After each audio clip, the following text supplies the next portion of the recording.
स्वागत है आप सभी का। ग्लोबल अड्डा आप देख रहे हैं, मैं हूं आपके साथ पुनीत मिश्रा। बड़ा दिन है, बड़ा दिन इसीलिए क्योंकि तालिबान के विदेश मंत्री का भारत दौरा हो रहा है ऑफिशियली।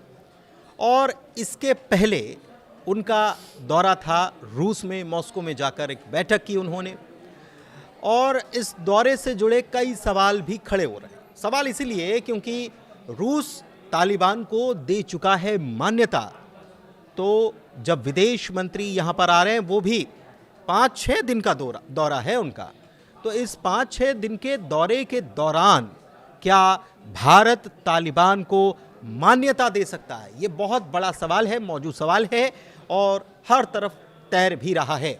लेकिन ज़मीनी हालात क्या हैं, इसी को समझने के लिए आज चर्चा की करेंगे शुरुआत। मेरे साथ मेरे सहयोगी अंकुर त्यागी मौजूद हैं, सीधे उनके पास चलते हैं। अंकुर जी, ये बड़ी खबर आई है कि तालिबान के विदेश मंत्री मुत्ताकी साहब आ रहे हैं और वो भी यूएन सिक्योरिटी काउंसिल से स्पेशल परमिशन लेकर यहाँ पर भारत का दौरा करने आ रहे हैं। और जब तालिबान सरकार बनी 4 साल बाद उनका ये दौरा हो रहा है, कैसे देखते हैं? क्या कोई गुंजाइश बन रही है? क्या नए आयाम, नए संबंध, सारी चीज़ें हो सकती हैं? क्या है?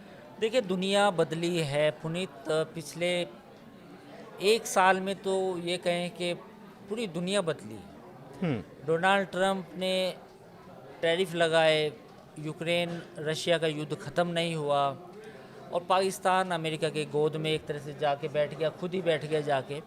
तो ऐसे में तालिबान अगर दिल्ली आ रहे हैं तो इसमें कोई हैरानी वाली बात नहीं है। देखिए, अफ़गानिस्तान और पाकिस्तान के जो ताल्लुकात हैं वो बेहद अच्छी स्थिति में नहीं है। भले ही पाकिस्तान के आईएसआई के फॉर्मर डीजी जो थे वो वहाँ पे जाएं, चाय पिए, जब तालिबान सबसे पहले आते हैं, मैं उनका जिक्र कर रहा हूँ। लेकिन क्या आपको लगता है कि पाकिस्तान ने अफ़गानिस्तान को इतने ज़ख्म नहीं दिए होंगे कि जो अफ़गान जो लोग हैं वो भूल जाएं? अफ़गानिस्तान में इस समय टीटीपी का एक मसला है, जो पाकिस्तान के साथ बॉर्डर इलाका है, उसमें तहरीक तालिबान और तालिबान के जो लोग हैं वो एक तरह से अफ़गान ही हैं। अफ़गानिस्तान में पॉपुलेशन है। फिर दूसरा बड़ा मुद्दा है कि अफ़गानिस्तान और पाकिस्तान के बीच में एक बड़ी ऐसी पॉपुलेशन है जो अफ़गान युद्ध के समय में पाकिस्तान आ गई थी। अब वो पॉपुलेशन जो है, वो जो आबादी है, वो जो लोग हैं, वो उनको पाकिस्तान वापस भेजना चाहता है। अब अफ़गानिस्तान के जो सरकार है, तालिबान है, उसके बहुत सारे मसले हैं। उनका कहना ये है कि ये लोग करीब 40-50 साल पहले या 30 साल पहले या 20 साल पहले पाकिस्तान अगर माइग्रेट कर गए थे तो रोज़गार की तलाश में, तो अब उनके वहाँ पे पूरा परिवार है, लोग हैं, कारोबार है, तो अब आप उनको वापस अफ़गानिस्तान क्यों भेजना चाहते हैं? एक ये भी मसला है। दूसरा, डूरेंट लाइन को लेके भी मसला है दोनों मुल्कों के बीच में। पाकिस्तान ऐसे कई इलाके हैं जिन पे अपना हक जताता है। दूसरा, पाकिस्तान ये तालिबान की हुकूमत पर ये भी आरोप लगाता है कि आप टीटीपी के जो टेररिस्ट हैं, सो कॉल्ड टेररिस्ट हैं, उनको पनाह देते हैं। तीसरा ये है कि पाकिस्तान जिस तरीके से तालिबान को कैप्चर करना चाहता है कि मेरे इशारों पे काम करें, या आईएसआई इस तरह की जो हरकत करती है, वो भी एक बड़ा मुद्दा है। और चौथा पॉइंट ये भी है कि अफ़गान तालिबान को ये भी लगता है कि अब मुल्क उनके पास है, जो पुराना होना था हो लिया, तो अब इस मुल्क को अपने हिसाब से चलाया जाए। पपेट के हिसाब से नहीं चलेंगे। अब हम किसी का हुक्म नहीं मानेंगे। हम अब इस मुल्क को अपने कायदे से, अपनी एक हुब्बल वतनी से, अपनी एक सोच से चलाएंगे, इसमें किसी पाकिस्तान का या अमेरिकन्स का दखल ना हो। ठीक है। तो ये तमाम चीज़ें थी। ये जो दौरा अब हो रहा है, ये होना था करीब 1 साल पहले। इसकी जो बुनियाद थी, पहले भी एक खबर आई थी कि मुत्तकी जो है इंडिया आ रहे हैं, लेकिन उस समय दिक्कत ये आई थी कि कुछ यूएन के प्रतिबंध इतने सख्त थे उस समय, क्योंकि तो उनको अनुमति नहीं मिली थी। तो अगर ये आते हैं तो इससे अफ़गानिस्तान और भारत के बीच में जो ताल्लुकात हैं वो बेहतर होंगे, और कहीं ना कहीं तालिबान और भारत के बीच में जो सोच है इस रीजन को लेके, और जो पुराने भी ऐतिहासिक संबंध हैं, वो थोड़े से बेहतर होंगे। लेकिन मेरे सवाल का जवाब इसमें नहीं आया कि क्या भारत मान्यता दे सकता है रूस की तरह ही, क्योंकि रूस ने मान्यता दे दी जुलाई। इस सवाल का जवाब भी ये है कि बदली परिस्थितियों में इस बात की प्रबल संभावना है कि भारत मान्यता दे सकता है। अब कुछ उसकी शर्तों के तहत। कुछ नहीं, शर्तें क्या मान्य भाई तो वहाँ की जो लोगों की आज़ादी है, महिलाओं के अधिकार हैं, उनकी शिक्षा से उनको वंचित कर दिया गया, ये सारी चीज़ें जो हैं, देखिए, भारत एक डेमोक्रेटिक कंट्री है। इसमें बहुत सारे मसले हैं। मसला ये भी है कि पाकिस्तान ने तमाम वो कोशिशें की हैं जो कि भारत का इस रीजन में अमेरिका के साथ जो अभी ताल्लुकात सुधारने की पाकिस्तान कोशिश कर रहा है कि वो भारत के बिना पे हो, यानी कि at the coast of India, Bharat की कोस्ट पे हो, हम भारत को कमज़ोर कर सकें। भारत और पाकिस्तान में जंग हुई 3 दिन की, उसमें चीन की जो टेक्नोलॉजी थी या उसका सपोर्ट था वो पाकिस्तान को मिला।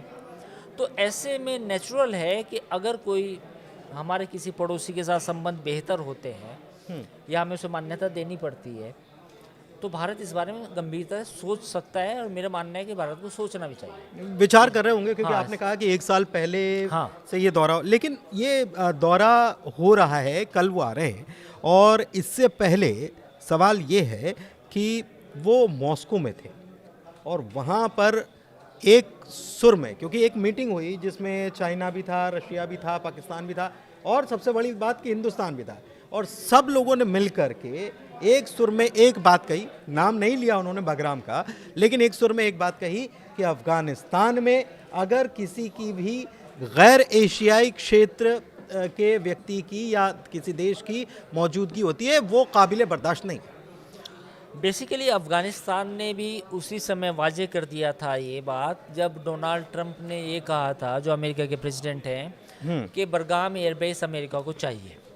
तो अफ़गानिस्तान से ये प्रतिक्रिया आई थी कि हम ऐसा नहीं करेंगे।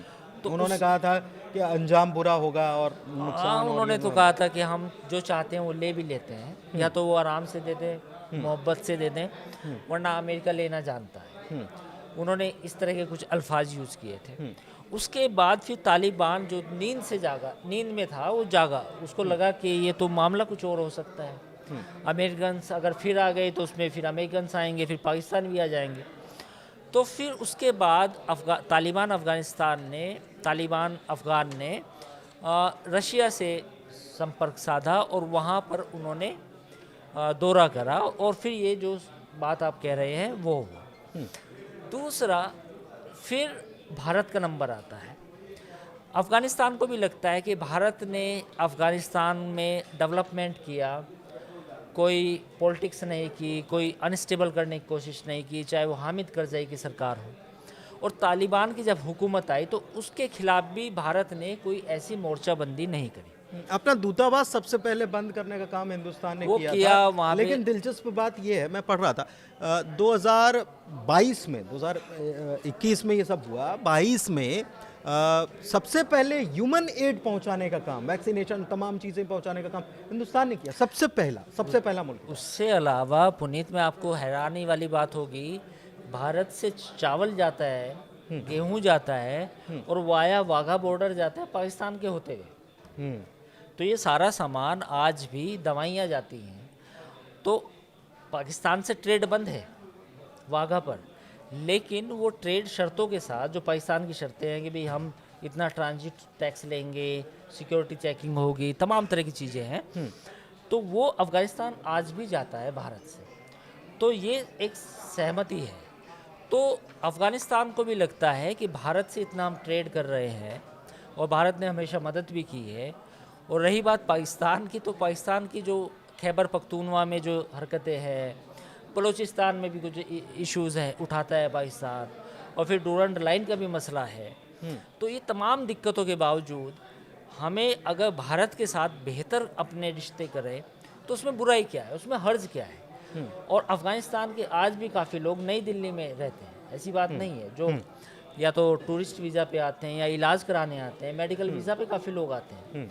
ये बात काफ़ी कम लोगों को पता होगी कि अफ़गानिस्तान के काफ़ी लोग आज भी इंडिया आते हैं, और इंडिया के अस्पताल जो इंडिया ने बनाए थे, पहले याद है कि दादी नानी भी काबुली वाले को याद करती थी और हींग लेकर ख़ास तौर पर, क्योंकि अफ़गानिस्तान में बहुत अच्छी क्वालिटी की हींग होती है, वहाँ पर बहुत अच्छी खेती होती है, तो वहाँ से हींग भी लेकर आते थे और भी तमाम चीज़ें लेकर तमाम आते थे। किस्से कहानियाँ गढ़े गए, काबुली वाला और बहुत सारी हैं। तो अब ये जो रिश्ते हैं ये आज के तो नहीं है, ये बामियान बुद्ध के समय के हैं। ये रिश्ते डूरंड लाइन तो अंग्रेज़ों ने बनाई, और फिर भारत और पाकिस्तान का बंटवारा भी अंग्रेज़ों ने किया, लाहौर को भी पंजाब से अलहदा अंग्रेज़ों ने किया। तो अगर आप उन रिश्तों पे जाएंगे तो फिर तो कहानी बामियान बुद्ध तक चली जाएगी कि बामियान बुद्ध से लेके यहाँ तक।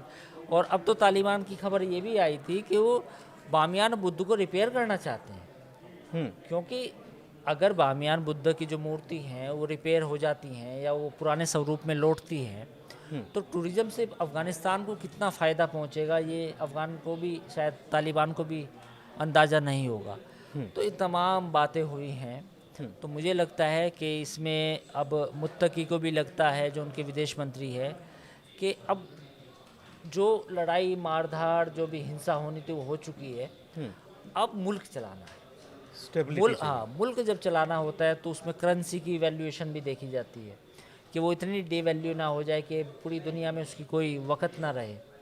दूसरा, भारत के साथ आप, भारत से बहुत सारी ऐसी चीज़ें हैं जो आप ख़रीद सकते हैं बेहद सस्ते दामों पे, और भारत ने कभी भी अनस्टेबल करने की कोशिश नहीं की। तो मुझे लगता है कि तमाम बातें हैं, तमाम चीज़ें हैं जो शायद इस मुलाकात में होंगी, जो वो 9 अक्टूबर से 16 अक्टूबर को इंडिया रहेंगे।